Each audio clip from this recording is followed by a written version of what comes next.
أبو عيسى، أنت اليوم بتحمل مأساة ووجع بالظروف اللي أنت بتمر فيها من خلال الأمطار الغزيرة اللي فاتت على خيمتك.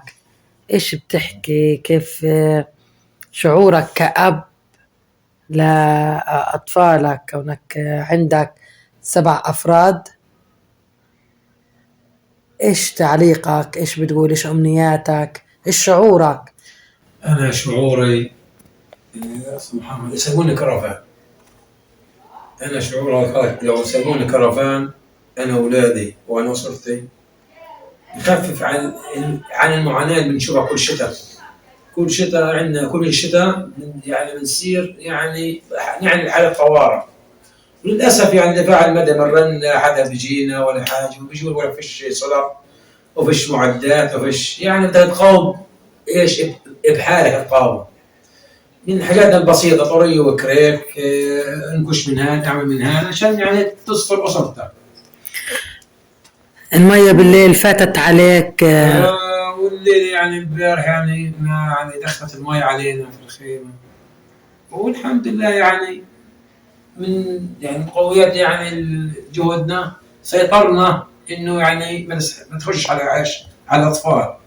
اطفال عندنا يمين سحبناهم على يعني حطيناهم في الزاويه كلهم عشان ما يوصلهمش.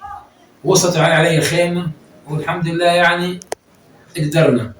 ولكن بتفاجئ انه الشادر طار والعندي السيحه كلها امتلت مي غرقت. هاي بنعيش في ظروف صعبه يعني. نسأل من الله ربنا الفرج ان شاء الله وربنا يهدي البال يا رب، وان شاء الله كل هذا ميزان حسناتنا يا رب. اللهم امين لك. الحمد لله صبريا ان شاء الله عند الله كله. وندعو كل الامه الاسلاميه والعربيه والاسلاميه ننظر بعين الرحمه لنا الشعب الفلسطيني. احنا يعني احنا ذنبنا يعني هيك يصير فينا، لكن الحمد لله صابرين واصحاب ارض ان شاء الله. ان الارض صابرين عليها ان شاء الله، وان شاء الله نرجع ديارنا، ان شاء الله نرجع نحط خيامنا فوق ركام دورنا على اراضينا نرجع. وان شاء الله ربنا ان النصر ان حليف النصر قريب ان شاء الله. اللهم امين. حالك حال الخيام المجاورة لك بالمخيم في هذه اللحظات، لحظات الغرق، بيكون في تعاون ما بينكم ولا كل يرى خيامه وموضعه وسكنه، ولا خيمة أهون من خيمة، ناس بتشد أزر ناس؟ احنا الليلة الساعة ما يقارب 1:30 هبت استعداد كلنا، الكل يعني بالطرية والكريك كله واحد مشغول في خيمته، اللي بيشيل رمل واللي بيشيل هذا، ويعني حالة مأساة كل واحد بده ينقذ أسرته. نعم.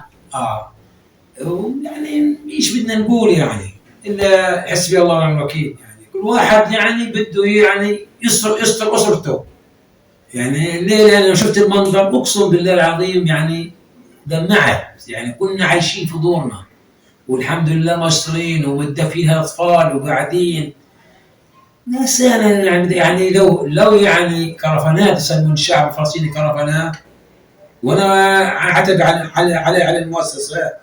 للاسف المؤسسات فيش عندها عدل، ما في عدل ولا عندها رحمه. المفروض المؤسسات تدفع كل مواقع الخيم تشوف كيف الشعب عايش، كيف معاناته كيف. لكن للاسف انا هذا فلان بعرفه بعطيه، هذا حبيبي بعطيه. انا هذه النقطه ضروري يعني اوصلها لهم للاسف، وانا مسؤول عن كلامي كمان وبعينه وشفته بعينه سمعت انه يعني كله ذي الحبايب محسوبيات الا من رحم ربي. صحيح.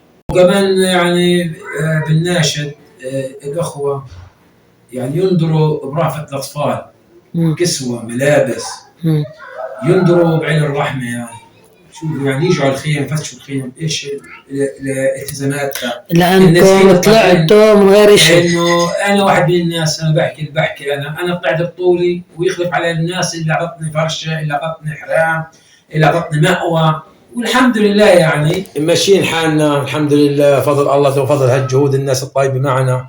ونرجو من الله في الايام الماطره انه ربنا يكون بعوننا، يعني بدنا تقفوا معنا. وبارك الله في قناه من غزه يومياتي في بيتي على استماعها لنا ورفع ما نمر به رغم أنها في مثل معاناتنا، ولكن نشكر جهودها. لعل وعسى هذه الكلمات تكون سببا في إيصالها لأحد المبادرين صناع الأمل والحياة، يكون لنا عونا بعد عون الله. ونشكر جهودها في قناة من غزة يوميات في بيتي، نشكرها على جهودها الطيب معنا. والسلام عليكم ورحمة الله وبركاته. حياكم الله، وإن شاء الله هذه الكلمات مع الصور اللي شفتوها تكون واضحة شافية وافية عن كل شيء احنا بنمر فيه. بهيك أجواء المفروض تكون أجواء دافية، أجواء كلها دفء ولمة عيلة، وهيك يعني لمة عيلة حلوة زي أيام ما كنا نعيشها قبل. ولكن الحمد لله هذا أمر الله لنا، الحمد والشكر لله تعالى. وما تنسونا من صالح دعواتكم.